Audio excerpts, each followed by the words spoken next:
This will probably be the last episode, if not the second to last episode of Cyber Sleuth support for the time being. But for today's What If episode, I'm looking at Keisuke Amasawa and one of his 3 partner Digimon, Betamon. Betamon for a long time has been a running joke for me, in being one of the unknown Royal Knights since there's Alphamon and Omegamon, although Omega has been Americanized to Omni. That being said, Betamon has little to no support, especially in the Seadramon department. With that, if you enjoy these types of videos, do consider liking this video, subscribing to the channel, and hitting that notification bell for more future content. Seadramon support so far has been uncommon, and with EX3 set to release in just a few short weeks, there was a lot of surprise when MetalSeadramon didn't even make the cut for Draconic Roar. Instead, we got Gigaseadramon, which is a Plesiomon combined with Seadramon data. Nonetheless, this episode covers what could have been part of the Seadramon support. For level 3, Betamon makes its appearance as a 3-cost on-play Digimon that lets you reveal the top 4 cards of your deck. Add 1 Digimon with Dramon in its name, and 1 Keisuke Amasawa to the hand. And like always, place the remaining cards on the bottom. While this card is used to find your Seadramon, MegaSeadramon, and MetalSeadramon, this can also find cards like Seadramon, Slayerdramon, and MachineDramon as well. But for this What If episode, I introduced another big boss monster in the form of Gigaseadramon. When it comes to new Seadramons, the new Seadramon has an on-play effect that lets you trash the top Digivolution card of one of your opponent's Digimon. If no Digivolution source was trashed, you may play 1 Keisuke Amasawa from your hand or trash instead. The play cost of 4 makes it fairly cheap to play, but keep in mind, because of this stat line, it is also relatively weak at 4000 DP. Finally, when this card is placed under a Digimon, +1 memory. One thing that blue decks specialize in is in building large stacks and then stripping the sources out to play as extra bodies for wider boards. But what if they could also rebuild their stacks with more sources and replay them out as well? Such effects are something that would be an improvement on Digivolution Source Manipulation. MegaSeadramon thematically continues this. While simply monocolor blue, this Digimon does cost 7 to play, but digivolves for 3 from any blue Digimon. When digivolving and on play, you may place 1 level 5 or lower Digimon under this Digimon from your hand or field as its top Digivolution source. Then draw 1 card.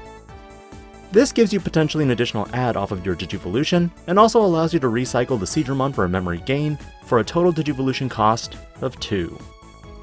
Stat-wise, it's on the lower end of things at 6000 DP. But for these reasons, you can theoretically swarm the board like crazy with the big bad boss monster of this deck. Boss monster-wise, I propose the following bosses. MetalSeadramon, a black-blue Digimon that costs 12 to play, or 4 to digivolve into, with a 12,000 DP stat line. Main. Once per turn when a Digimon is played from the Digivolution sources, return 1 Digimon of equal to or less than level than the Digimon played to the hand. If no Digimon was returned, this Digimon cannot be blocked. Additionally, when attacking, you may play 1 level 5 or lower Digimon from this Digimon's Digivolution sources without paying its memory cost. Theoretically, I wanted to go back to something that MetalSeadramon had from the beginning. That was, returning Digimon of a specific level.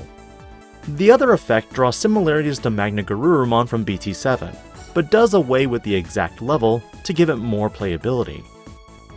And of course, the ability to play Digimon from the Digivolution sources. But Gigaseadramon is where the fun really begins. Like Gaiomon, this Digimon costs 13 to play, or 5 to digivolve into with a stat line of 13,000 DP. However, for the memory cost of 1 from MetalSeadramon though, this Digimon is where it differentiates from typical Digimon that have a 5 memory digivolution cost for X-Antibody Digimon. When digivolving, you may play 2 level 5 or lower Digimon from under any of your Digimon's Digivolution sources. Then if MetalSeadramon or X-Antibody is in this Digimon's Digivolution sources, 2 of your Digimon get blocker until the end of your opponent's turn. This first effect allows you to build wider boards and also gives you blockers. Because the majority of Seadramon cards have lower DP, don't expect them to survive. But the best part is, this Digimon has a hard counter to itself built in the form of an opponent's turn effect. On your opponent's turn, Digimon cannot attack the turn they are played. While the deck is powerful, a mirror match would be very deadly, especially since neither player can attack with the Digimon they strip out. On top of that, this card was brainstormed when I was thinking of ways to power creep against Cross Heart.